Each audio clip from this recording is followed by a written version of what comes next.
Solve for x and y. तो ये हमें इक्वेशन दिया हुआ है, ऐसे एक्स और वाई के लिए सॉल्व करना है। तो यहाँ पे हम पहले इसको सॉल्व करके सही फॉर्म में लाएंगे, फिर उसके बाद इसे सॉल्व करेंगे। तो अलग से सॉल्व कर लेते इसको। ये है 6x plus 3y equal to 6xy।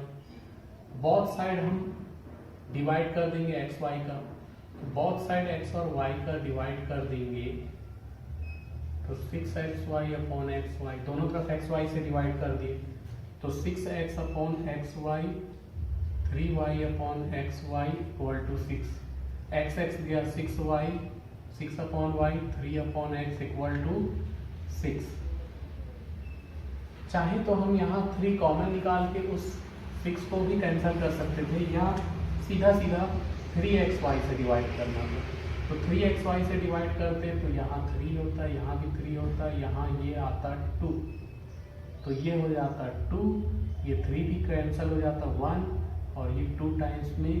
तो जो इक्वेशन 1 है, पहला इक्वेशन चेंज होता 2 अपॉन, पहले x वाले को लिखो, तो 1 upon x plus 2 upon y equal to 2। ये पहला इक्वेशन हमने सॉल्व किया है। दूसरे इक्वेशन में ही ऐसे ही एक्स वाई से जब डिवाइड करेंगे, जैसे पहले को सॉल्व किए हैं, वैसे ही दूसरे में एक्स वाई से डिवाइड करेंगे। पहले में हमने 3 से भी डिवाइड कर दिया था, क्यों?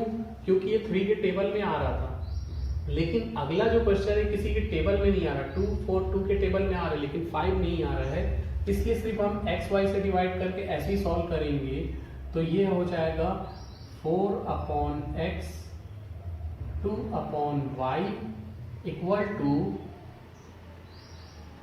5। दोनों तरफ एक्स वाई से डिवाइड किए, तो ये हो जाएगा 4 अपॉन एक्स, इसको पहले लिख लिए, ये हो जाएगा 2 upon y equal to x y. ऐसे ही सॉल्व कर सकते हो।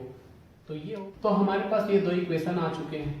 अब हम अज्यूम कर लेंगे, मान लेंगे, assume 1 upon x equal to u and 1 upon y equal to we.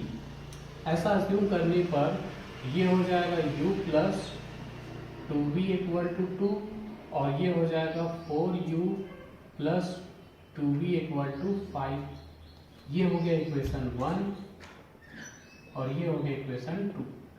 कुछ बच्चों को समझ नहीं आता है, 1 अपॉन एक्स को u लिए तो ये कैसे बन गया। तो देखो यहाँ 1 अपॉन एक्स को u लिए तो ये u बन गया, ये समझ में आता है। 2 अपॉन वाई जो है, 2 अपॉन वाई को 2 इंटू 1 अपॉन वाई लिख सकते हैं, और 1 अपॉन वाई को v लिए हैं तो 2v हो जाएगा। 2 अपॉन वाई क्या हो जाएगा 2v। वैसे यहाँ भी 2 अपॉन वाई 2v हो गया। 4 अपॉन एक्स क्या हो गया 4u। तो ये बन चुका है equation, pair of linear equation uv के फॉर्म में। इसे हम एलिमिनेशन मेथड से सॉल्व कर देंगे।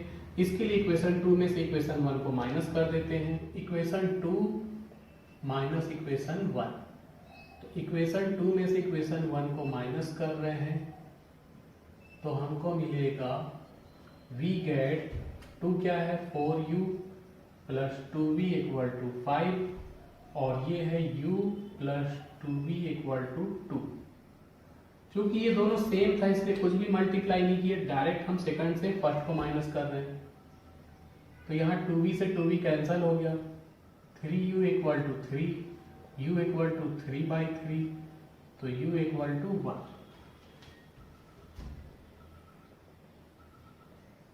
इस वैल्यू को इक्वेशन 1 में रख दो, तो put u equal to 1 in equation 1, v get, तो इक्वेशन 1 में u के जगह 1 रख देंगे, तो 1 प्लस 2v इक्वल टू 2, या 2v इक्वल टू 2 माइनस 1, या 2v equal to 1, v equal to 1/2।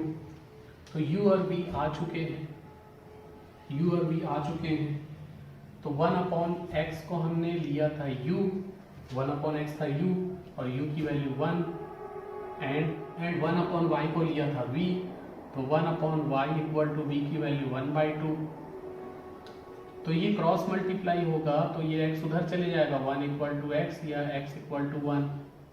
ये दोनों को पलट दो तो y इक्वल टू 2, तो y equal to 1 sorry x equal to 1 y equal to 2, this is answer.